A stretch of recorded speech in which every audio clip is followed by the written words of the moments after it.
And what about the 1997 handover ceremony itself? Were you in Canada or were you in Hong Kong at that time? Well, the South China Morning Post wrote me and asked me if I'd come and write a book about it,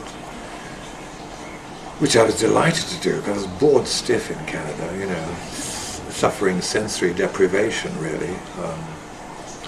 A more insular society I could never hope to meet. Hong Kong was all bustle and go, and there was the boondocks of Canada, and I was surrounded myself with wilderness and really feeling the lack of all the energy and friendship that I'd had in Hong Kong.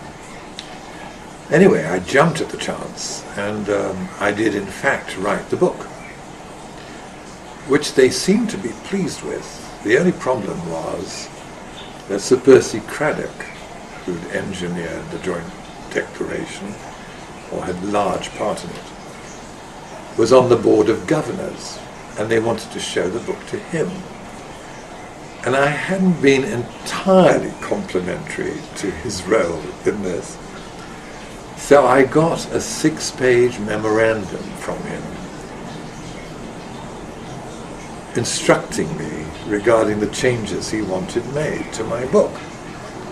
I complied with virtually everything, but I balked at one key point.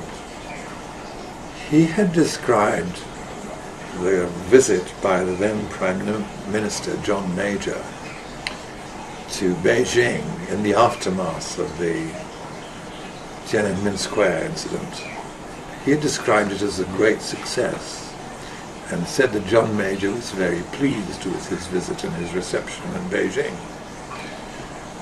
And this flew in the face of everything I'd heard about John Major's visit. I thought he was there on sufferance because he had to go in order to get the talks over the airport started again. And that he was not very pleased at all. And I'd said so in the book. But no, Sir Percy wanted me to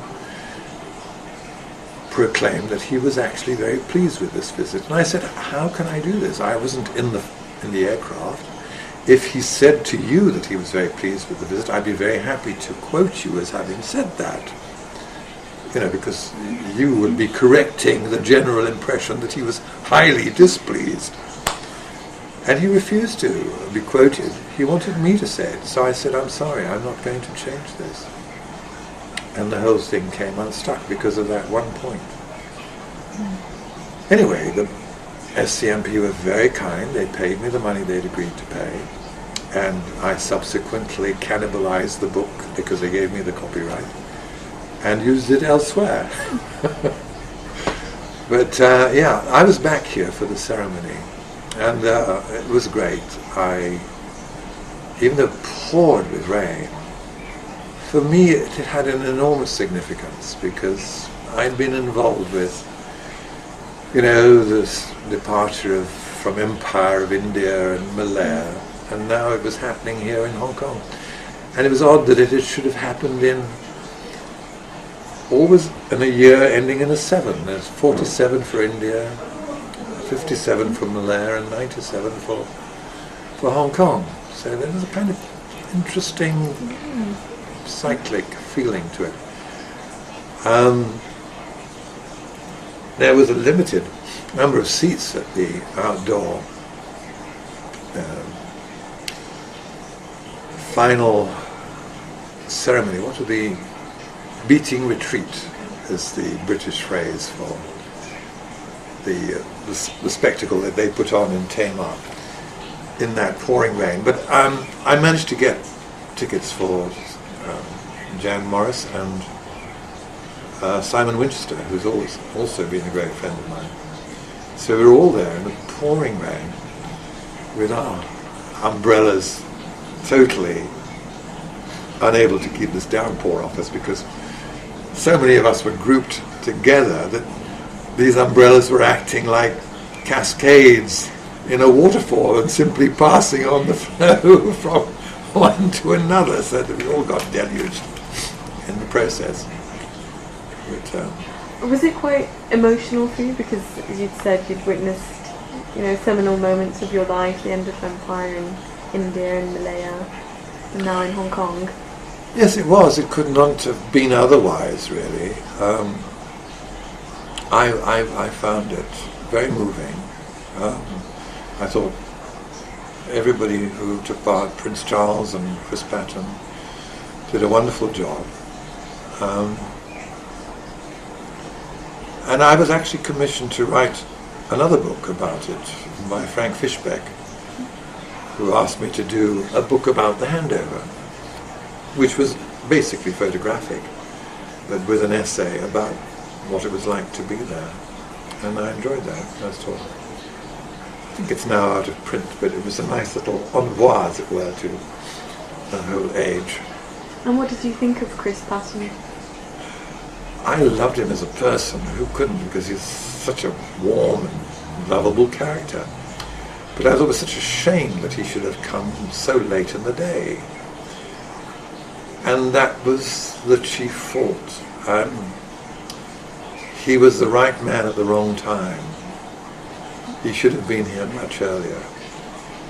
It was really too late for him to try and undo everything that had happened until his appointment. Oddly enough, he was here to sign his latest book a couple of years ago, and I was queuing with everyone else with a copy of his Not Quite the Diplomat, and I not quite diplomatically handed him a copy of my book, this one, whereupon he paused to read the back cover, in which, if I can refresh my memory, what I'd said was, I saw Chris Patton, Hong Kong's last governor, as a knight in shining armour, riding in at the 11th hour to slay the dragon. I felt there was a distinct danger of him accidentally killing the damsel in distress. Whereupon he looked up and grinned and said, I think I shall enjoy reading that. Oh, great. But he was a great, great character, and a very popular governor. But it's just a shame that he came so late in the day. Do you think the changes that he tried to implement were opportunistic? I think he genuinely wanted to do his best for Hong Kong. But I think he misread the temper of the times. I think he did not sufficiently evaluate the resistance this would provoke in China. And in response to the severe rebukes he got from China, it didn't help that he became the, so what, I mean, I'm only telling it like it is. I think perhaps his greatest service for Hong Kong was to make all of this public, in that before him, his predecessors had always quietly acquiesced behind the scenes to China's demands. Whereas Chris wasn't going to have his arm twisted off stage. He wanted any confrontation to be out front in the public spotlight. And that's what he did.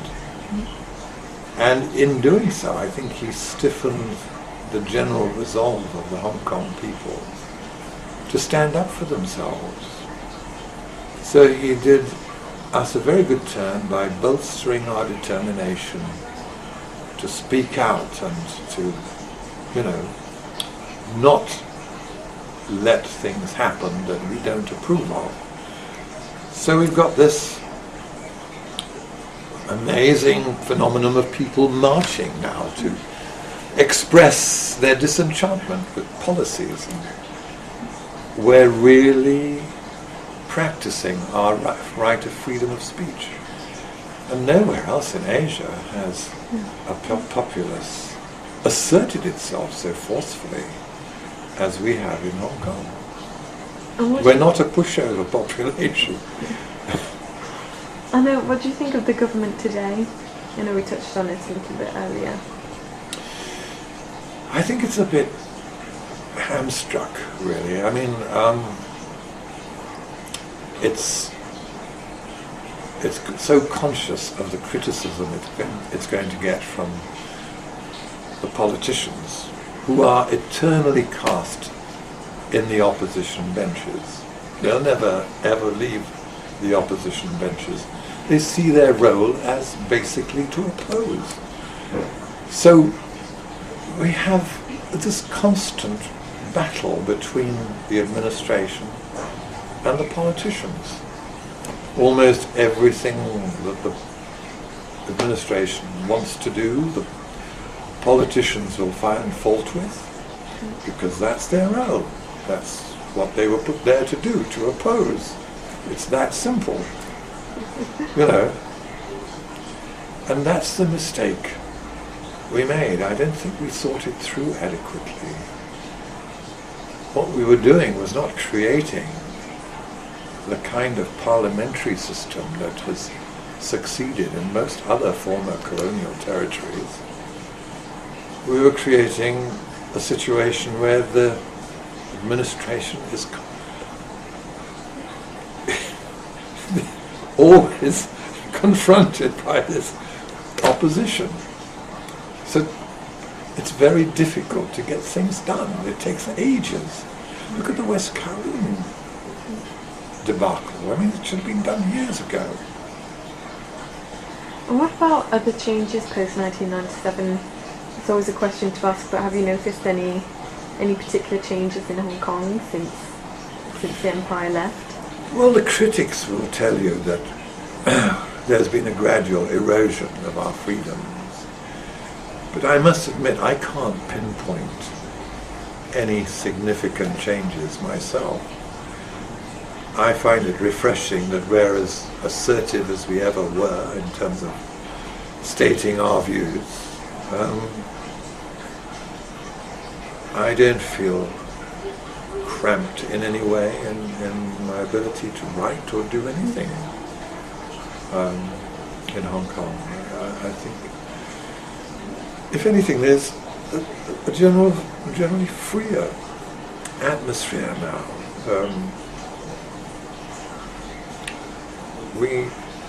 We know that we've got, what is it, another 38 years left before this becomes absorbed into Greater China and has to toe the line along with the rest of China.